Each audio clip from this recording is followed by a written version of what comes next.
thank you to CDE and to all of you for coming. Gandhi famously said, I regard the growth of cities as an evil thing, unfortunate for mankind and the world. I find Gandhi's anti-urbanism somewhat puzzling. I mean, I sort of looked at the world around me and had trouble understanding where exactly is he coming from.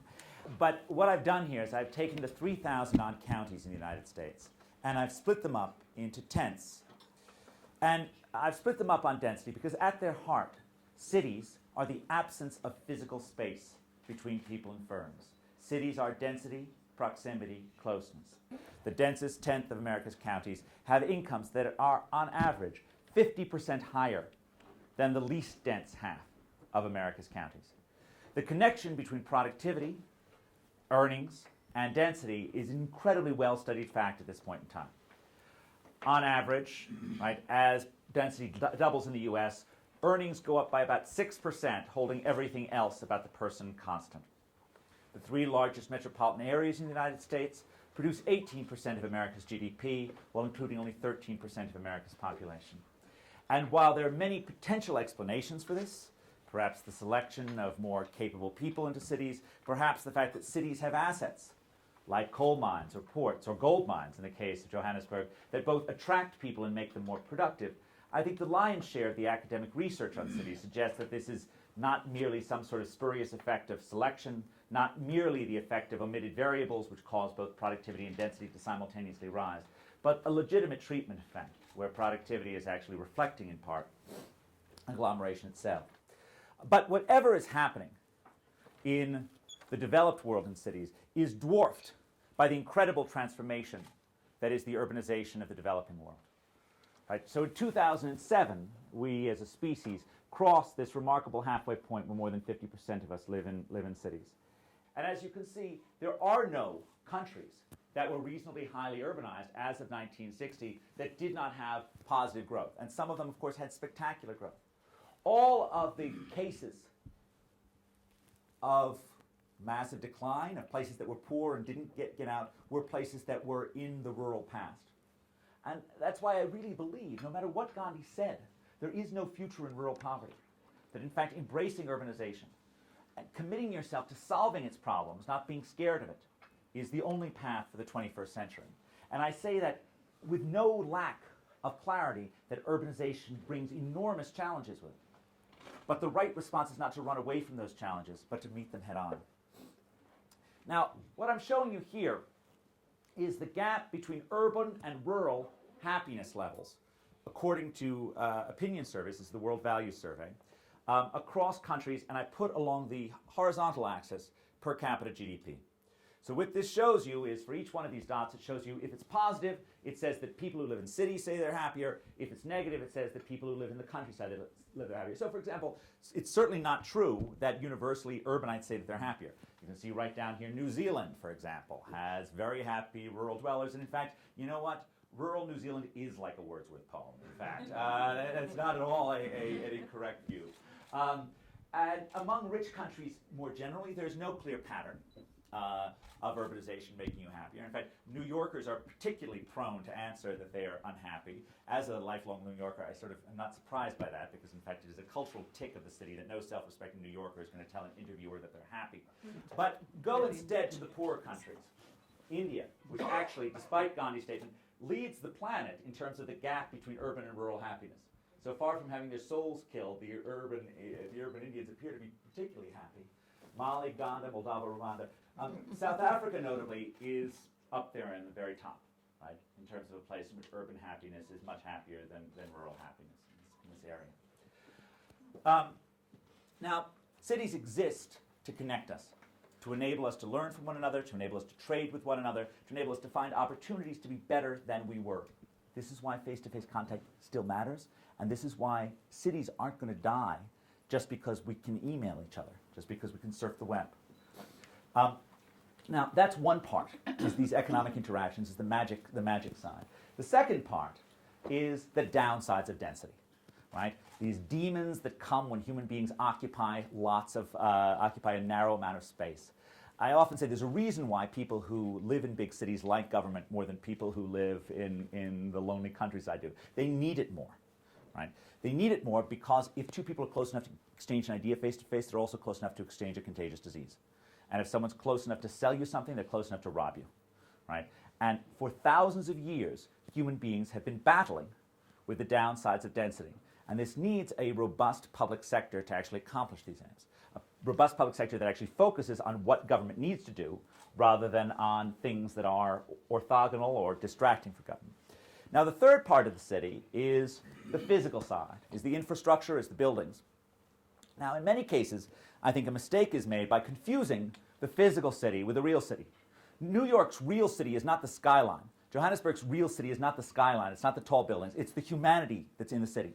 It's the people who are connected by proximity, right? And we always make a mistake by thinking, well, we've built more shiny buildings and that makes the city greater. The city is greater when the people living in the city are having a more amazing time, are creating more ideas, are achieving what they can be. It's not greater just because you've built a shiny new structure.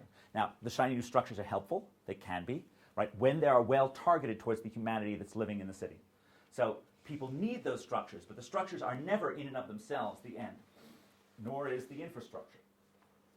Now, the importance of humanity to driving cities helps explain why skills are so important in predicting urban success.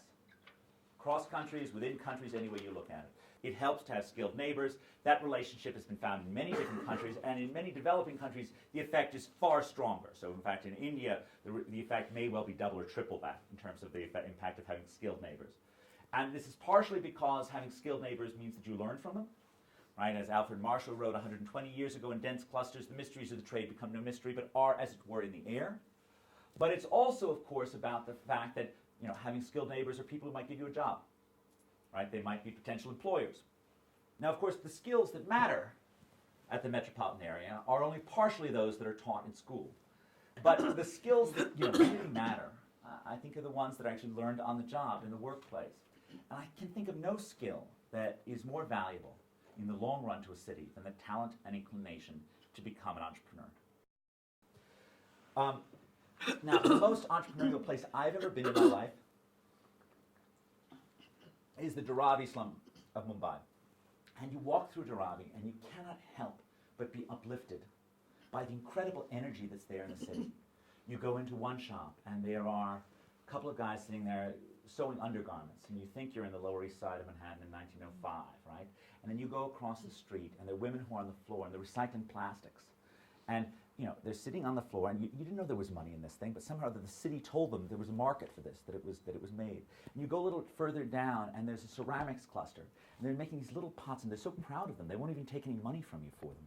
And you go a little further down, and there's a cluster of recycling boxes, which means they just chop the boxes open, and they turn them around, and they staple them up so no one can see the old labels.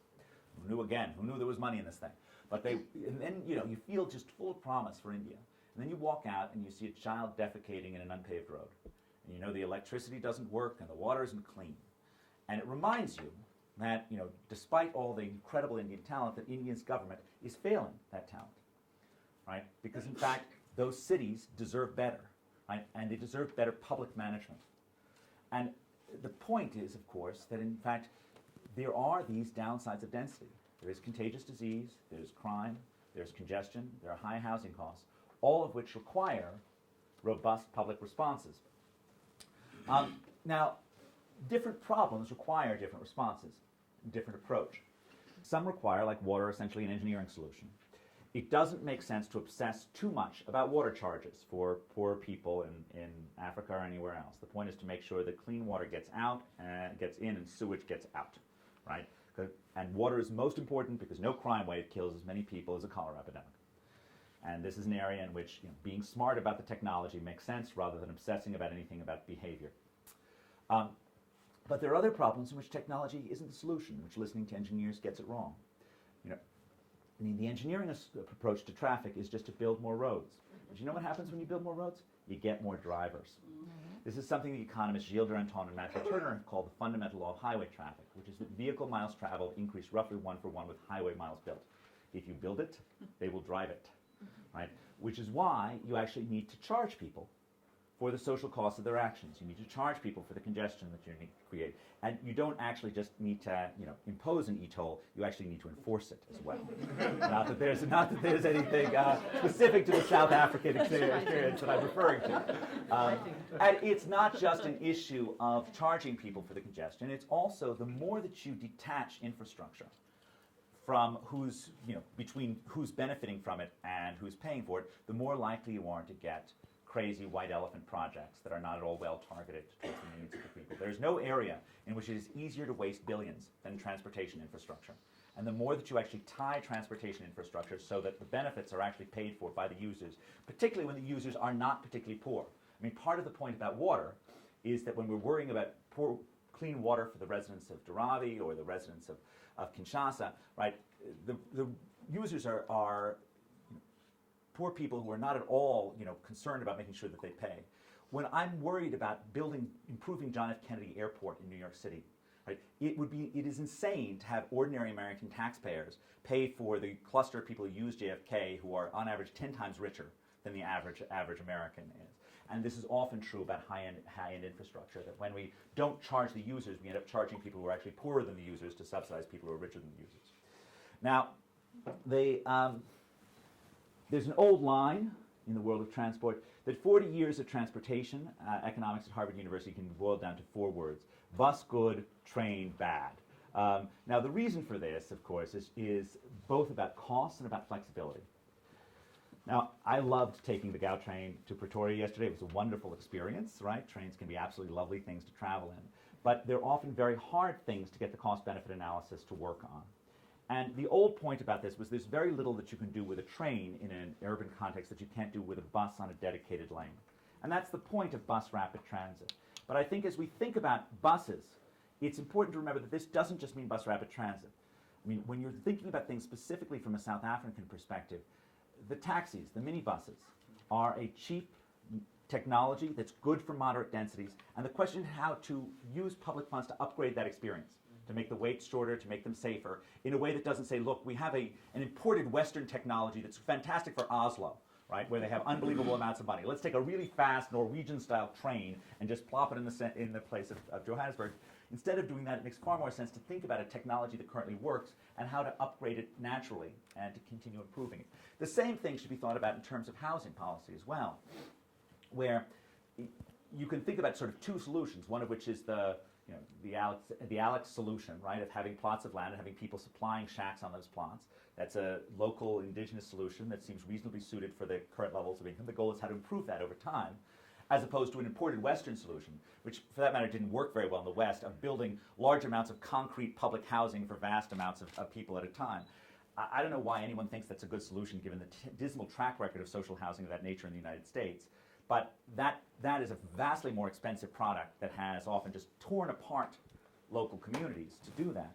And the goal is to try and think about how to gradually improve systems that are already working here rather than to come and import some outside technology that probably never worked that well in the outside area to begin with. Okay, if you were seeing this, I would be showing you a picture of Detroit. This is a picture of Penny. Actually, this is actually a good picture.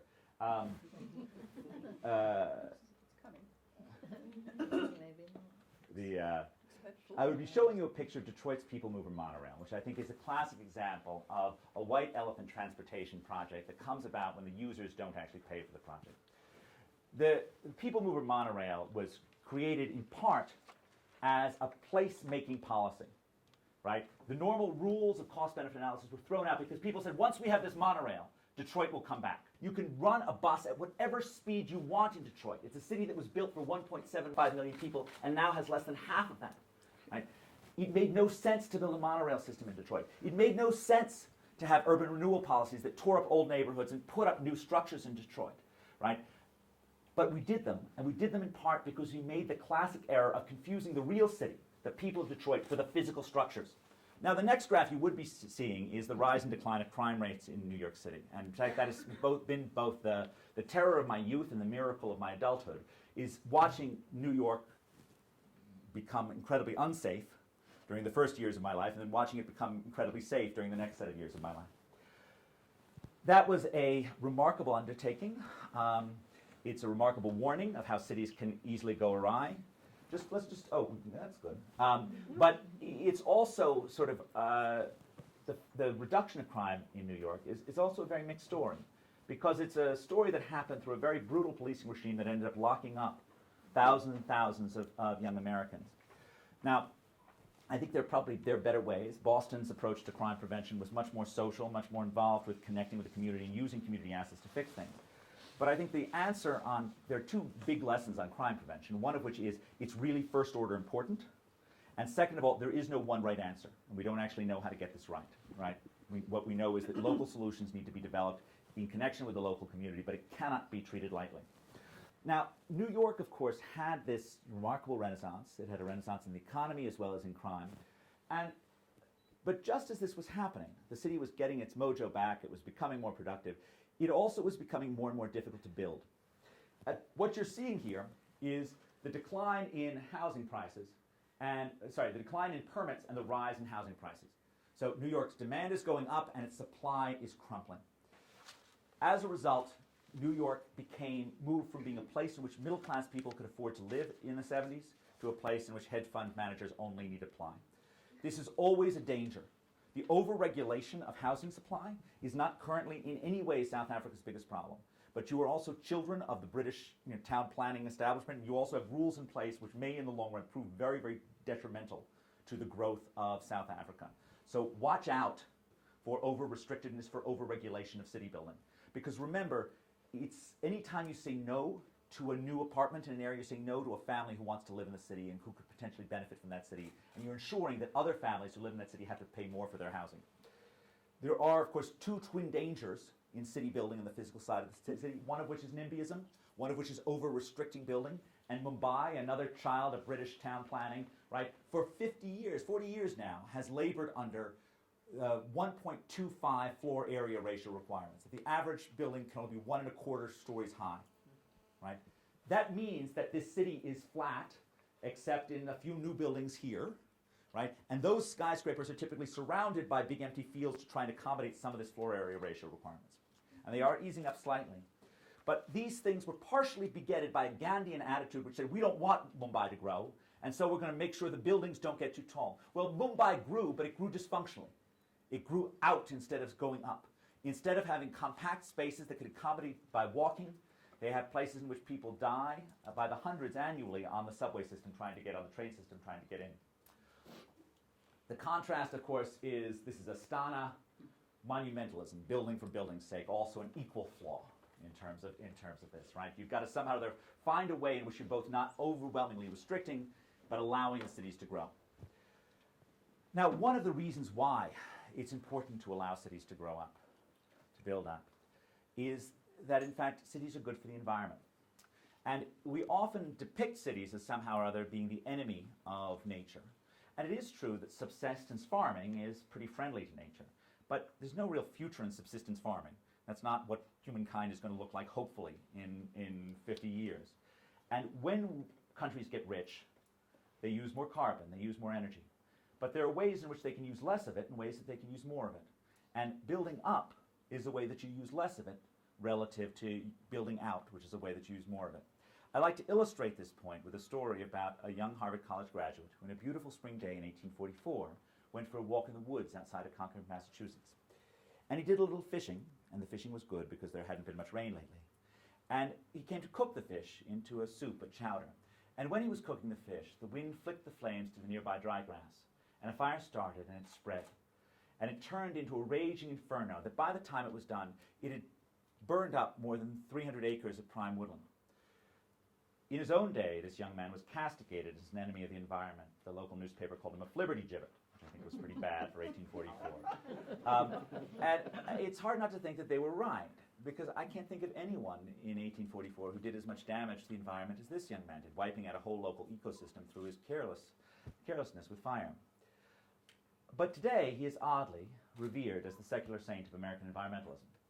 His name is Henry David Thoreau, and his book, Walden, preaches a gospel of what a wonderful thing it is for us humans to live surrounded by nature. Well, it may have been wonderful for Thoreau. It sure as heck doesn't seem to have been wonderful for nature, right, for him to live surrounded by it. I take a very different moral from Thoreau's life, which is his story, Thoreau and the Fire, reminds us that we are a very destructive species. and that often the best way we can take care of nature is to stay away from it. As indeed, Thoreau would have done a great deal of good for nature if he had stayed at home in Cambridge instead of going out into the woods. Now, this is a story version of a statistical fact, which is, this comes from work that I've done with Matthew Kahn, where we've estimated carbon emissions in different parts of the United States. And holding income and family size constant, the places that look brown are green and the places that look green are brown. This is Boston, Massachusetts. And this area is the central city, where people typically use far less carbon in living, both because they use public transit, they drive shorter distances, and they occupy smaller apartments. And then you go out here, this is about where the forest fire occurred. People live, as I do, surrounded by lots of green space and live lives that are anything but green. Now I know this personally because when I started acquiring small children about 9 years ago, I moved from here out to here and started doing about as much damage to the environment as Thoreau did, what with the driving and the heating and the cooling and the whole business. Now, I'm an economist, right? I believe in freedom, I believe in choices. Right? I don't in any sense believe that people shouldn't have the right to live surrounded by nature if they want to live surrounded by nature. Absolutely, 100%. I think it is a glory of South Africa that you have options of where to live. But at the same time, people should pay the social cost of their action. In my own country, right, this means that we should not be using general tax revenues to subsidize people to drive long distances on subsidized highways. It means that we should not have a homeownership policy that subsidizes people to borrow more money to buy larger homes, right? Because there's such a strong correlation between structure type and ownership type. More than 85% of single-family detached houses are owner-occupied. More than 85% of multifamily dwellings are rented. When you tell people that the American dream, and you use tax policy to enforce it, means owning a house, you're telling them that you should leave your urban apartments and live in a suburban home. In the case of the US, there's also a strong schooling-related reason to leave cities as well. And of course, we don't tax carbon, which is what we should be doing in order to actually make people pay for those added social costs of their actions. So it's a great thing that people have these choices. And I know part of my talk should be construed as saying that I think everyone should live in a city, or that you're making a mistake if you're not living in thus in such a way. I'm not a lifestyle consultant. That's not what I do. I think it's a fantastic thing that the country continues to provide choices. But we should, in fact, not level the deck. We should not, in fact, put our hands on the wheel and say, look, we want rural development, right? We don't care about the cities. We want people to live in suburbs. We don't care about the cities. We should be even. We should not try and play social engineer. We should allow people to exercise those choices. But I don't want to end with such a heavy-handed note, because I think the larger message of this talk is the track record of humanity when it has worked together in cities, when it has collaborated, when it has learned from one another, is just phenomenal. And our ability to solve problems collectively has just been magical over the last 3,000 years. That isn't changing, that isn't going away. And as such, I cannot but be in a place like this and not have a tremendous amount of hope that, in fact, South Africa will continue to grow, will continue to be a better place because of the magical things that happen in